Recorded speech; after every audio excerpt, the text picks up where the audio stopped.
ചെറിയൊരു ഭാരം പോലും ഉയർത്താൻ കഴിയാത്ത അവസ്ഥയിലാകും. സുനിത വില്യംസും ബുച്ച് വിൽമോറും ഭൂമിയിലേക്ക് മടങ്ങിയെത്തുമ്പോൾ നേരിടേണ്ടി വരുന്നത് കടുത്ത ശാരീരിക വെല്ലുവിളികൾ. നമസ്കാരം, കൊട്ടാരക്കര മീഡിയയിലേക്ക് സ്വാഗതം.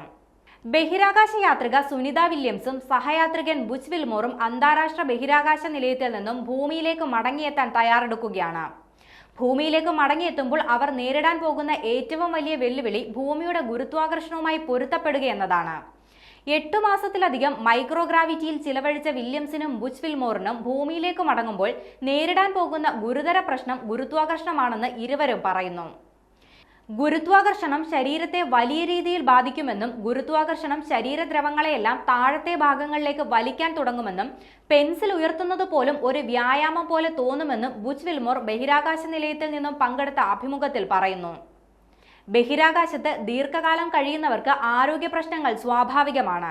അണുബാധ, എല്ലുകൾക്കും മസിലുകൾക്കും ഉണ്ടാകുന്ന പ്രശ്നങ്ങൾ, കണ്ണിനുണ്ടാകുന്ന അസുഖങ്ങൾ, വികിരണം മൂലമുണ്ടാകുന്ന പ്രശ്നങ്ങൾ, രക്തസമ്മർദ്ദം, മാനസിക സമ്മർദ്ദം തുടങ്ങിയവ ഇക്കൂട്ടത്തിൽപ്പെടും. ഇവയെല്ലാം നേരിടാനും അതിജീവിക്കാനുമുള്ള സാങ്കേതിക സൗകര്യങ്ങൾ നിലയത്തിലുണ്ട്.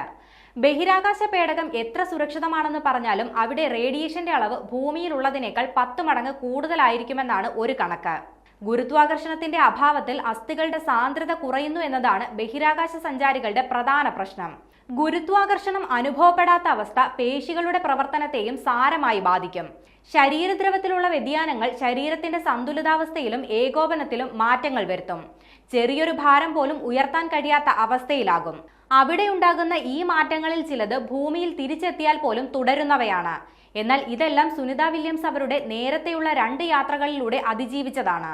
ആ യാത്രകളിൽ അവർ 322 ദിവസം വരെ ബഹിരാകാശ നിലയത്തിൽ കഴിഞ്ഞിരുന്നു.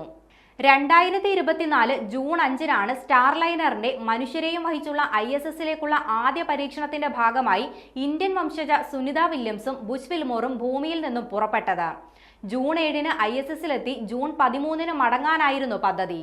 എന്നാൽ സ്റ്റാർലൈനർ പേടകത്തിന്റെ ത്രസ്റ്ററുകൾക്കുണ്ടായ തകരാറുകളും ഹീലിയം ചോർച്ചയും കാരണമാണ് ദീർഘനാൾ ബഹിരാകാശ നിലയത്തിൽ കഴിയേണ്ടി വന്നത്.